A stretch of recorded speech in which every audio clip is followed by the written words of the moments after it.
Hello बच्चों, welcome back. आज हम स्टार्ट करने जा रहे हैं एक नई जर्नी, एक नया क्लास 12th फिजिक्स की बिगनिंग होगी आज।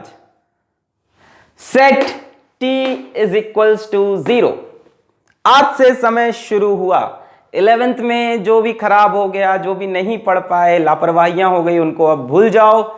Set t is equals to 0। शुरू करते हैं क्लास 12th की फिजिक्स ऑन योर ब्यूटीफुल सा चैनल फिजिक्स वाला। सो माय नेम इज अलख पांडे और हम स्टार्ट करेंगे क्लास 12th की फिजिक्स का फर्स्ट चैप्टर आज। और एक दो दिन में आपको मैं स्केड्यूल और कैसे सिलेबस चलेगा, कैसे केमिस्ट्री होगा, सब धीमे धीमे रिलीज कर देंगे।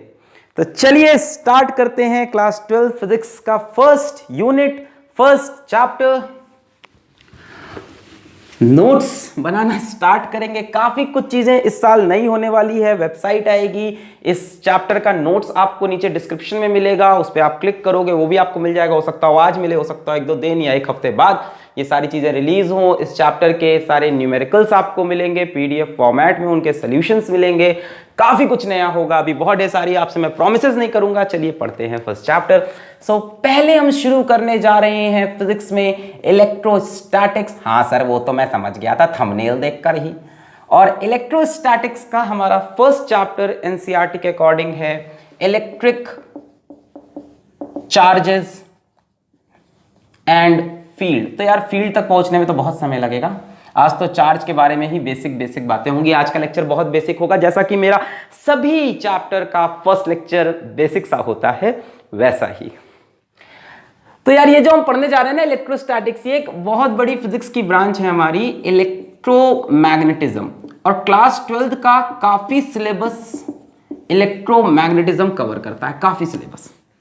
इलेक्ट्रोमैग्नेटिज्म में आपको दो पार्ट पढ़ने होंगे, एक होगा इलेक्ट्रोस्टैटिक्स और एक होगा इलेक्ट्रोडायनेमिक्स।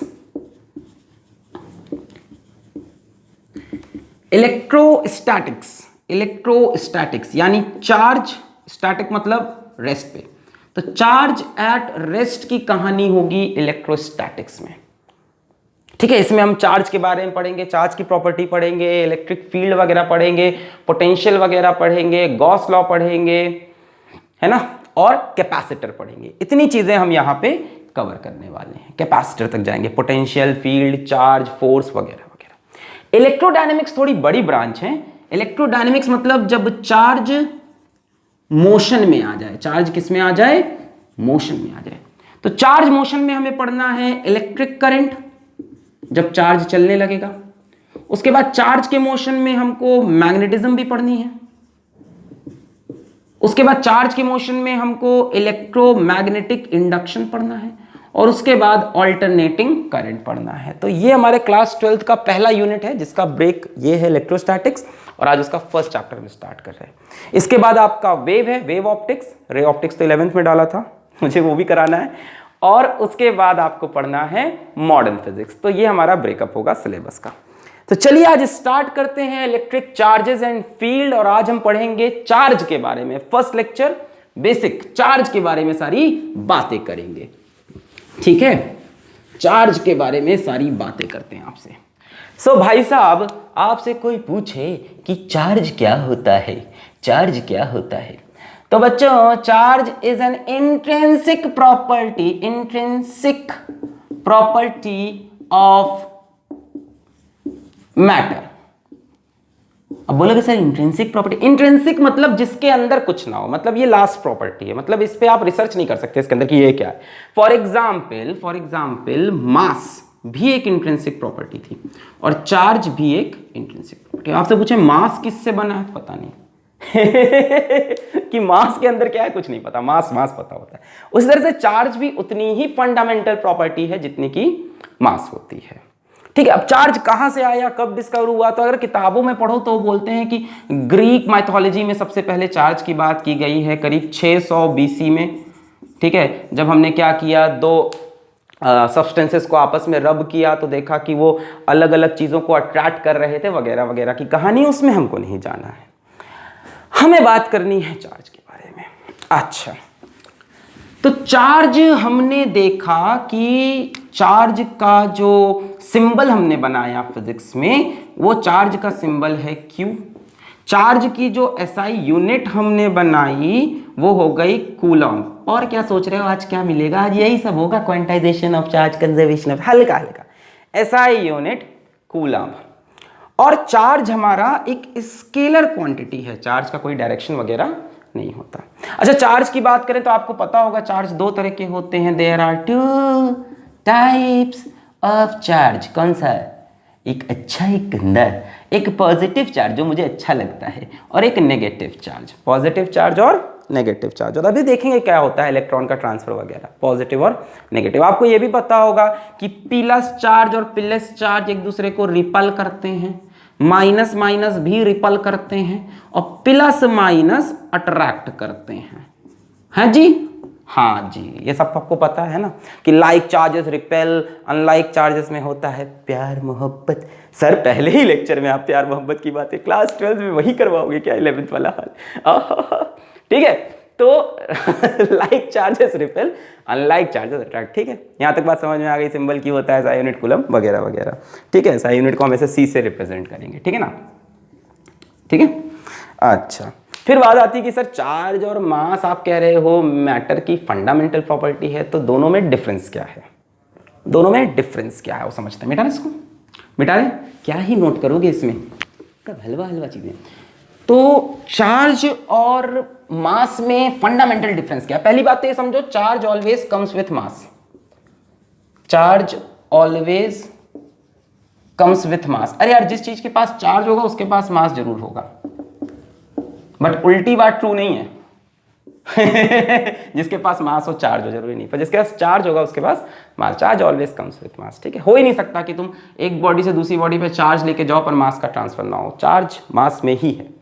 पर डिफरेंस क्या है जरा देखते हैं चार्ज और मास के बीच में। चार्ज और मास के बीच में जो डिफरेंस है यार, सबसे पहला डिफरेंस तो ये हो गया कि चार्ज दो तरह का होता है, पॉजिटिव भी हो सकता है, नेगेटिव भी। और मास तो आपको पता है सिर्फ एक पॉजिटिव क्वांटिटी होती है, 5 kg, -5 kg सुना नहीं हमने।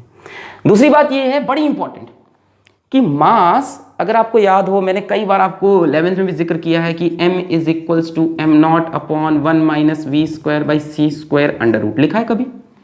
कि मास स्पीड के साथ चेंज होता है। एक मूविंग बॉडी का मास उसी बॉडी के रेस्ट मास से ज्यादा होता है। पढ़ा है ये कई बार हमने। इसको बोलते हैं रेस्ट मास, सॉरी इसको बोलते हैं रेस्ट मास m0 को, और इसको बोलते हैं मास ऑफ बॉडी। ठीक है, जो कि वेरिएबल होता है। अरे आराम से, प्यार से, अरे नहीं, डरने का नहीं। किसी भी बॉडी का जो मास होता है ना वो वेरिएबल होता है स्पीड के साथ। जब भी आप चलना स्टार्ट करते हो, दौड़ना स्टार्ट करते हो, टिंग डिंग डिंग डिंग डिंग डिंग डिंग, तो आपका मास इंक्रीज होने लगता है। मान लो आप खड़े हो और आप दौड़ रहे हो, तो दोनों टाइम आपका मास डिफरेंट होगा। देख लो ना यार, मान लो तुम्हारा रेस्ट मास है, रेस्ट मास मतलब जब रुके हो, तब मान लो तुम्हारा मास है, मान लो कुछ भी, मान लो m0 है, नीचे लिखा है 1 - v²/c²। दौड़ते वक्त तुम्हारी स्पीड v है, और नीचे c क्या होता है? Speed of light. Speed of light तुम्हारी स्पीड से हमेशा ज्यादा होगी, है ना? तो ये टर्म हमेशा 1 से छोटा होगा। अरे हाँ या ना भाई, तुम्हारी स्पीड हमेशा लाइट की स्पीड से तो कम ही होगी। ऐसा नहीं पचूक चलेगा लाइट की स्पीड से ज्यादा। तुम्हारी स्पीड लाइट की स्पीड से कम है, यानी ये टर्म 1 से छोटा आएगा। 1 - 1 से छोटा टर्म, ये पूरा टर्म 1 से छोटा हुआ, नीचे डिनोमिनेटर छोटा हुआ, तो ओवरऑल ये फ्रैक्शन बढ़ेगा कि नहीं बढ़ेगा? तो किसी बॉडी का मोशन के टाइम जो मास होता है वो रेस्ट मास से ज्यादा होता है। मतलब सीधे साफ शब्दों में मैं बोलूं तो मास डिपेंड्स अपॉन स्पीड। अब बोलोगे सर हम लोग ने ऐसा क्यों नहीं किया? क्योंकि यार जनरल डे टू डे वाले कहानी में, खेल में भी c से बहुत छोटा होता है। 100 मीटर पर सेकेंड, 50 मीटर पर सेकेंड, और ये 10⁸ तो ये टर्म करीब करीब 0 हो जाता है। 1 - 0 1 रहता है, और m is equals to m0 रहता है। समझ गए? जो नॉर्मल कैलकुलेशन करते हैं उसमें v की वैल्यू हम लोग क्या रखते थे यार अभी तक 11 में? 50, 100, 200, और नीचे क्या रखा हुआ है? 10⁸। तो ये टर्म करीब करीब 0 हो जाता है। 1 - 0 तो 1 ही रह जाता है, तो m is equals to m0। पर अगर स्पीड बढ़ाओगे, अब यहाँ पे देखो कहानी है, यहाँ कहानी है कि इलेक्ट्रॉन 10⁶ की स्पीड से चलते हैं। अपन 4 से डील करने जा रहे हैं, छोटी छोटी चीजों से। 11 में बड़ा बढ़िया था, इतना बड़ा ब्लॉक ले लिया, इतनी बड़ी पुली ले ली है, पानी बह रहा है, सब दिख रहा था, पेंडुलम हिल रहा है। यहाँ कुछ नहीं दिखेगा, ये छोटे छोटे चार्ज, ये छोटा सा चार्ज जुर्र 10⁶ स्पीड से भाग रहा है। यानी चार्ज जब मोशन में होता है तो उसका मास चेंज करता है। ये सारी चीजें कहाँ लगती थी? क्वांटम पार्टिकल्स में। क्वांटम फिजिक्स है ये, छोटे छोटे पार्टिकल की बात।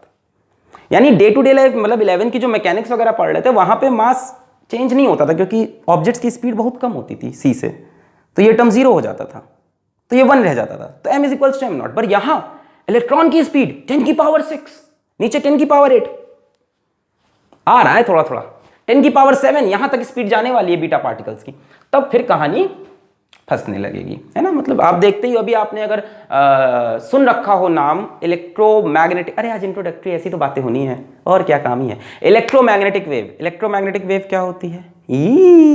इलेक्ट्रोमैग्नेटिक वेव जैसे आपने कौन सी पढ़ी? अपनी लाइट है ना, इंफ्रारेड, गामा रेज जो भी है, ये सभी लाइट की स्पीड से चलती है ना। यानी इन, और ये बनी किससे है? चार्जेस से ही तो बनी है।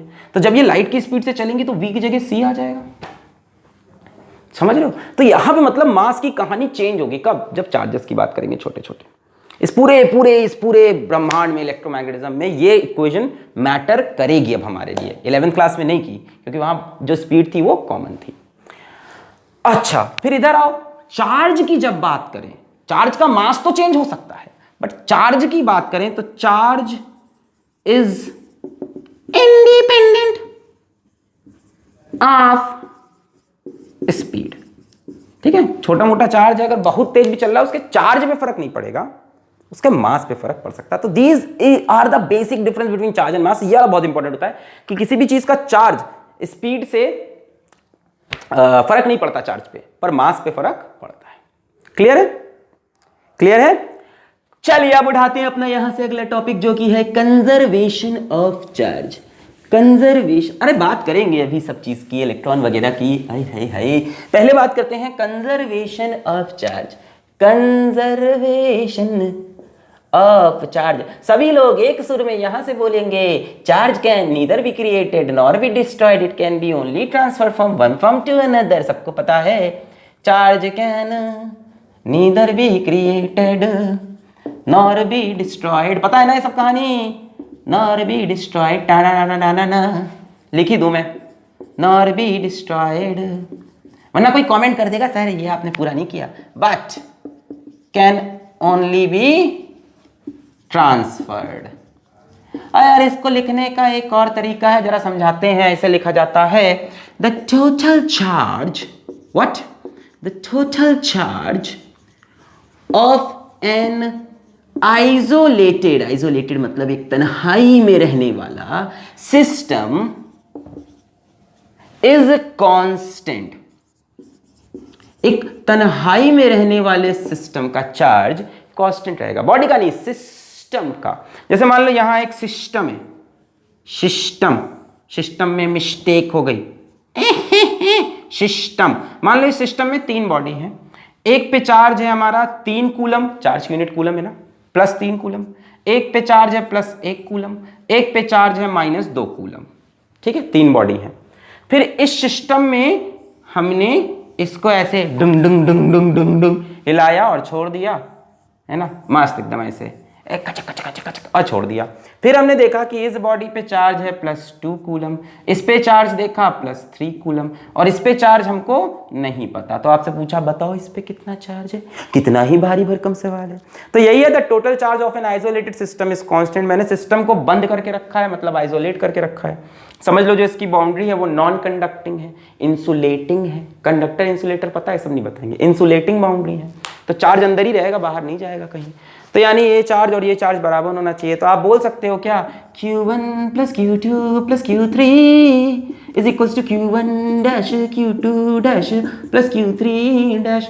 समझ में आ गया? टोटल चार्ज फिक्स रहेगा। तो 3 1 4 3 1 4 minus 2 is equals to 2 plus 3, इस पे चार्ज नहीं पता, लेट इट बी Q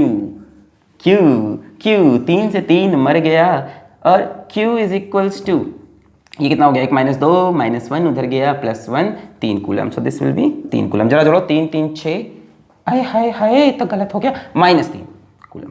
जरा जोड़ो, 3 3 कैंसिल, 2 कूलम, यहाँ पे 3 1 4 माइनस 2 2 कूलम। सही है ना? यहाँ पे टोटल चार्ज देखो, 3 3 कैंसिल 2 कूलम, यहाँ टोटल चार्ज 3 1 4 माइनस 2 कूलम। ठीक है, सिंपल सी बात है। तो ये है हमारा कंजर्वेशन ऑफ चार्ज। अब कंजर्वेशन ऑफ चार्ज का जो आपको एप्लीकेशन मिलेगा वो आपको एक तो इसी चैप्टर में मिलेगा, बहुत ज़्यादा मिलेगा, और एक आपको ना रेडियो एक्टिविटी की जो न्यूक्लियर इक्वेशंस होती है वहाँ पे मिलता है। अगर आपको याद हो क्लास 10th में अगर आपने रेडियो एक्टिविटी पढ़ रखी है, अगर नहीं पढ़ रखी तो इस साल तो पढ़नी ही है मॉडर्न फिजिक्स में। मान लो अपने पास थोरियम है, थोरियम का एटॉमिक नंबर है 90। मान लो थोरियम में से मैंने एक अल्फा पार्टिकल निकाला, अल्फा पार्टिकल मतलब +2 चार्ज निकला। अब जो भी स्पीशी यहाँ बचेगी उस पर कितना चार्ज बचता था, यहाँ हम क्या लिखते थे, यहाँ 90 प्लस चार्ज था, यहाँ +2 है, तो यहाँ कितना बचेगा +88। So what is this? This is conservation of charge. हमें कैसे पता चला कि यहां से यहां चार्ज कम हुआ? Because of conservation. Total charge of an isolated system remains constant. तो न्यूक्लियर इक्वेशंस पे भी ये चीज काम आती है। अब ये है कि असल में तो ये नंबर ऑफ प्रोटॉन्स लिखे थे, सब तो पढ़ेंगे, मतलब बता रहा हूं कि इस तरह से चार्ज कंजर्वेशन हमने हर जगह देखा। और एनसीईआरटी में एक लाइन लिखी है, the conservation of charge is experimentally found to be true. इसका कोई प्रूफ नहीं है, आपका सबूत दो सर, इसका सबूत नहीं है कोई, experimentally found to be true. तो चार्ज के बारे में काफी बातें कर ली हमने। चार्ज दो तरह के होते हैं, पॉजिटिव नेगेटिव। चार्ज का जो SI यूनिट है वो कूलम है, चार्ज का जो सिंबल है वो Q है। चार्ज स्केलर क्वांटिटी है, रिपेल करते हैं, लाइक चार्जेस अट्रैक्ट करते हैं अनलाइक चार्जेस। चार्ज कंजर्व रहता है, टोटल चार्ज चेंज नहीं होता। अच्छा अब बात करते हैं क्वांटाइजेशन ऑफ चार्ज की। Quantization of charge, quantization of charge. पहली बात आती है, what is the word quantized? What is quantization?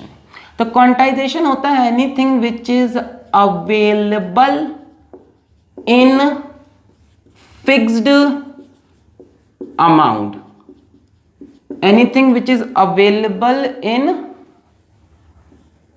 Fixed amount, है ना।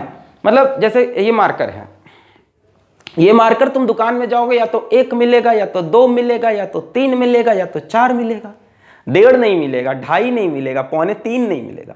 यानी it is available in fixed amount. या तो 1 लो, या तो इसके बाद 2 लो, या तो 3 लो, या तो 4 लो, है ना। इसको बोलते हैं क्वांटाइजेशन। कोई चीज अवेलेबल हो बट फिक्स्ड अमाउंट में हो, ठीक है। जैसे मान लो बिंगर, जैसे व्हाइट बोर्ड है, व्हाइट बोर्ड या तो 1 होगा, या तो 2 होगा, या तो 4 होगा। ऐसी चीज को हम बोलते हैं कि क्वांटाइज्ड है। The food you eat is not quantized. खाना जो खाते हैं कोई क्वांटाइजेशन नहीं है उसमें, है ना। अब इतना छोटा छोटा ग्रेन है, रोटी तोड़ के खा ली, उसको गिन नहीं सकते ना, वो क्या गिनेगा रोटी? दूध पी रहे हैं उसको गिन सकते हैं कितने मॉलिक्यूल गिन सकते हैं on quantum level. But basically अगर बड़ी बड़ी कंडीशंस बात करें, क्वांटाइजेशन मतलब कोई चीज अवेलेबल इन फिक्स्ड अमाउंट। तो हमने देखा कि ये जो चार्ज है ना, दिस चार्ज इज क्वांटाइज्ड। हाँ, मतलब किसी भी तरह का आप अलूल जलूल चार्ज अलूल जलूल चार्ज आप किसी को नहीं दे सकते, ठीक है। चार्ज फिक्स्ड अमाउंट में ही दे सकते हो, अवेलेबल इन फिक्स्ड अमाउंट। जैसे इसकी पहली डेफिनेशन ये बोलती है, the smallest charge that can exist independently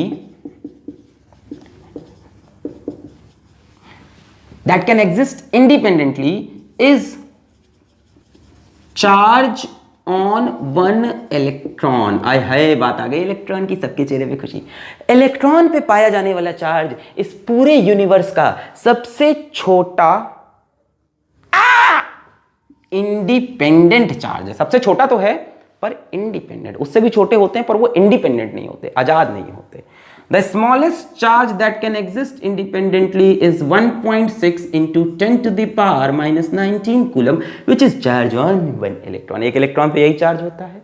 This is the smallest charge that can exist on any body that can be transferred from one body to another।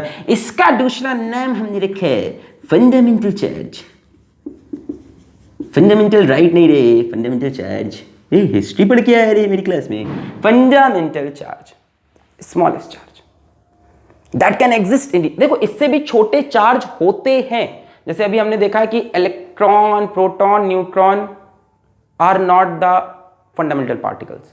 अभी पाया गया कि इससे भी छोटे पार्टिकल्स होते हैं, क्वार्क्स, एंटी क्वार्क्स, ये सब मिले हमें। तो उनका चार्ज हमने देखा E/3, इलेक्ट्रॉन का आधा 3, 2E/3 यानी 0.67% ऑफ E। ऐसे भी चार्जेस मिले बट वो इंडिपेंडेंट नहीं होते।